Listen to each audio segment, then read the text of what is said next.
ভয়ের সাথে আমরা সবাই পরিচিত, কষ্টও আমরা সবাই পেয়েছি।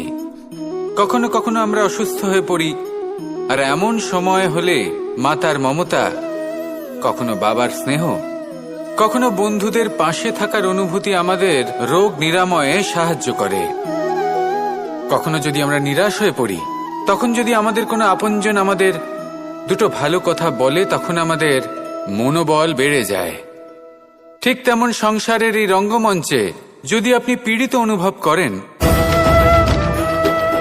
কিছু শুভ কথা আলোচনা করুন, কিছু স্তুতি গান করুন, কিছু মুহূর্তের জন্য হলেও নিজের ইষ্টদেবের কথা স্মরণ করুন আর প্রার্থনা করুন। সাহস বাড়বে, শক্তিও বৃদ্ধি পাবে এবং সামনে এগিয়ে চলার পথও দেখতে পাবেন। তখন এই মন প্রসন্ন হয়ে বলবে, রাধা রাধা।